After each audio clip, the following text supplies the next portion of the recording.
Bienvenidos a una nueva inmersión. Y sí. Hoy nos vamos a sumergir en la mente de uno de los gigantes del pensamiento, Ajá, Aristóteles, nada más y nada menos. listos para un viaje a la antigua Grecia. Un viaje fascinante, sin duda.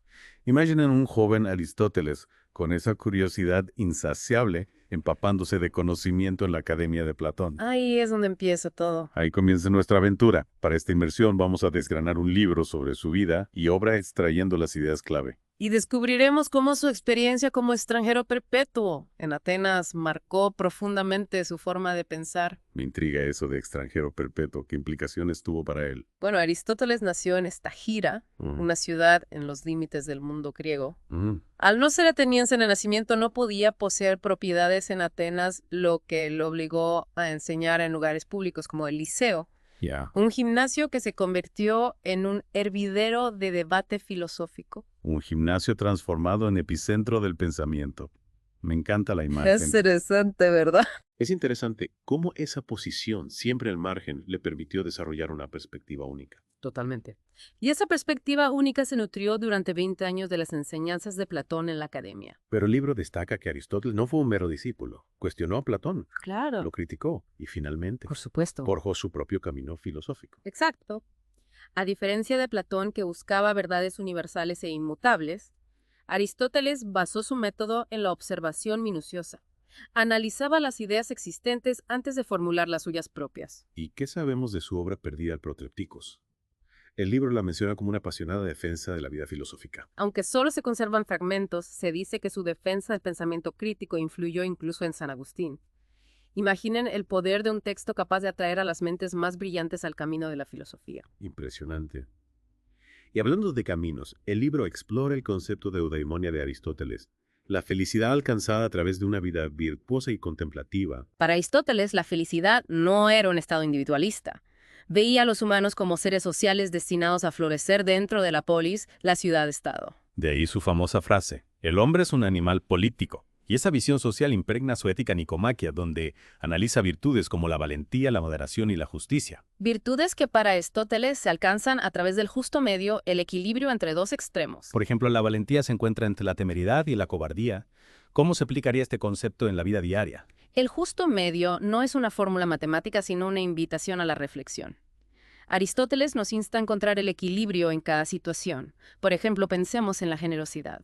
Ajá. Dar demasiado puede ser imprudente, mientras que no dar nada nos convierte en avaros. Ya. La virtud está en encontrar el punto medio, el equilibrio entre la prodigalidad y la mezquindad. Interesante. Entonces no se trata de reglas fijas, sino de un proceso constante de autoevaluación y ajuste. Exactamente. Y ese mismo espíritu de observación que aplicó a la ética también lo llevó a explorar el mundo natural. El libro lo describe como un científico, antes de que la ciencia existiera. Su historia de los animales es una prueba de su dedicación a la observación meticulosa. Aristóteles no se limitó a describir animales. Buscaba patrones, conexiones, principios que explicaran la diversidad de la vida. Fue un pionero en biología y zoología. Piensen en la cantidad de especies que categorizó y analizó, sentando las bases para la ciencia moderna. Es increíble cómo su sed de conocimiento lo llevó a explorar desde la ética hasta la naturaleza. ¿Y qué hay de su metafísica? El libro le menciona como una exploración de la esencia misma de la realidad. En la metafísica, Aristóteles se adentra en preguntas que aún nos intrigan. ¿Cuál es la naturaleza de la realidad? ¿Qué es la sustancia, la esencia de las cosas, más allá de sus propiedades físicas? Y por supuesto no podemos olvidar su concepto del motor inmóvil, esa fuerza que pone en movimiento el universo.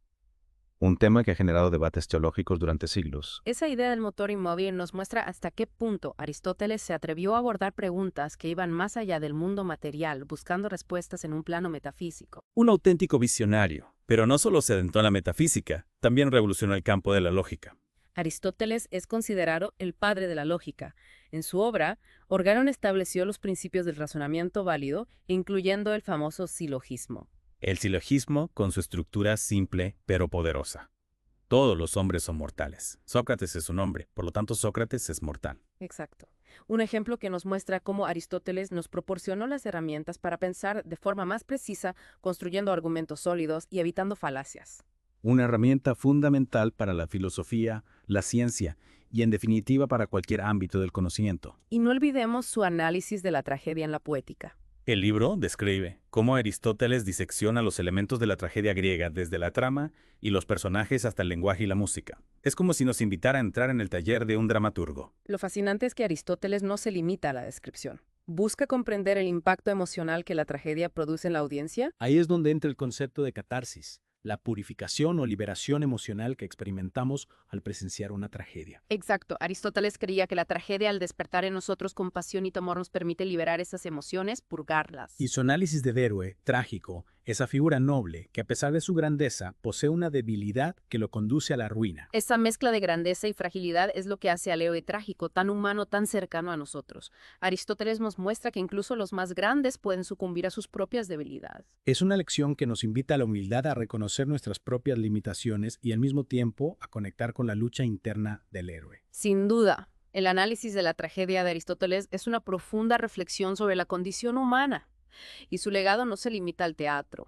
Sus ideas sobre la ética, la política, la ciencia, la lógica, el arte, siguen siendo relevantes hoy en día. En la próxima parte de nuestra inmersión nos adentraremos en su concepto de justicia, su visión del Estado ideal y sus análisis de los regímenes políticos. No se lo pierdan. Retomando nuestra inmersión en el pensamiento de Aristóteles, nos adentramos ahora en el terreno de la política. Recordemos su famosa frase: el hombre es un animal político. Claro. Pero, ¿qué significa esto realmente? El libro lo explica de manera muy clara para Aristóteles. El ser humano está destinado a vivir en sociedad, a desarrollarse plenamente dentro de la polis. O sea, la ciudad-estado. La ciudad-estado no se trata de una simple opción, sino de una necesidad intrínseca a nuestra naturaleza. Exacto. Y esta visión de la naturaleza social del hombre impregna toda su filosofía política. En la política, Aristóteles analiza diferentes formas de gobierno, buscando la mejor manera de organizar la vida en común para alcanzar el bien común. A diferencia de Platón, que propone un modelo ideal de Estado en su República Aristóteles, adopta un enfoque más pragmático, Sí. analizando las diferentes formas de gobierno que existían en su época. Es como si Aristóteles se convirtiera en un politólogo de la antigüedad, estudiando los diferentes sistemas políticos para comprender sus virtudes y defectos. Un politólogo con una visión increíblemente aguda. El libro describe cómo Aristóteles clasificó las formas de gobierno según el número de personas que ostentan el poder: monarquía, aristocracia, república o gobierno constitucional. Y cada una de estas formas de gobierno tiene su versión corrupta, donde el interés individual prevalece sobre el bien común. La monarquía puede degenerar en tiranía, la aristocracia en oligarquía y la república en democracia. Espera democracia como forma corrupta de gobierno. Eso choca con nuestra visión actual. Recuerda que para Aristóteles la democracia significaba el gobierno de la masa, donde la multitud, movida por sus propios intereses, podía tomar decisiones impulsivas y perjudiciales para el conjunto de la sociedad. Ya veo, ya veo. Su visión de la democracia se asemeja más a lo que hoy llamaríamos populismo. Entiendo. Entonces, ¿cuál era la mejor forma de gobierno para Aristóteles? Él no establece un modelo único e inamovible. Para Aristóteles, la mejor forma de gobierno dependía de las circunstancias específicas de cada sociedad. Sin embargo, se inclinaba por un sistema mixto que combinara elementos de la aristocracia y la república. Un sistema que permitiera la participación de los ciudadanos, pero que al mismo tiempo contara con la sabiduría y la experiencia de una élite gobernante. Exacto. Y en este sentido, Aristóteles destacaba la importancia de la educación. Para él, la educación de los ciudadanos era fundamental para el buen funcionamiento del Estado. El libro subraya que Aristóteles veía la educación no solo como una herramienta para adquirir conocimientos, sino también para formar ciudadanos virtuosos, capaces de participar en la vida política de forma responsable y buscando el bien común. Una visión que sin duda sigue siendo relevante en la actualidad. La educación cívica, la formación en valores democráticos sigue siendo clave para la construcción de sociedades justas y prósperas. Y hablando de justicia, el libro nos introduce en la concepción aristotélica de este concepto tan fundamental. Para Aristóteles, la justicia se divide en dos tipos: distributiva y correctiva. La justicia distributiva se refiere a la distribución de los bienes y honores en la sociedad. Y según Aristóteles, esta distribución no debe ser igualitaria, sino proporcional al mérito de cada individuo. Exacto. Cada ciudadano debe recibir lo que le corresponde en función de sus contribuciones a la sociedad. ¿Y la justicia correctiva en qué consiste? La justicia correctiva busca reparar los daños causados por un delito o una injusticia. Su objetivo es restablecer el equilibrio compensando a la víctima por el daño sufrido. Una visión de la justicia que se asemeja bastante a nuestro sistema legal actual. Sin duda, aunque la filosofía política de Aristóteles se desarrolló en un contexto muy diferente a nuestras ideas sobre la justicia, la educación y la participación ciudadana, siguen teniendo una sorprendente actualidad. Es fascinante cómo las ideas de un filósofo de la antigua Grecia pueden resonar con tanta fuerza en el mundo actual. Y para terminar esta segunda parte de nuestra inmersión, nos adentraremos en dos áreas fascinantes de la obra de Aristóteles: su análisis de la tragedia y sus innovaciones en el campo de la lógica. Para cerrar nuestra inmersión en la mente de Aristóteles, exploraremos dos áreas fascinantes de su obra. Su análisis de la tragedia y sus innovaciones en el campo de la lógica. Comencemos con la tragedia. El libro se centra en la poética, donde Aristóteles analiza los elementos de la tragedia griega: la trama, los personajes, el lenguaje, la música. Es como si nos invitara a adentrarnos en el taller de un dramaturgo para descubrir los secretos de la creación teatral. Y lo interesante es que no se limita a describir las características de la tragedia. Va más allá buscando comprender el impacto emocional que ésta produce en la audiencia. Ahí es donde entra en juego el famoso concepto de catarsis. Podríamos decir que la catarsis es como una especie de purificación emocional. Exactamente.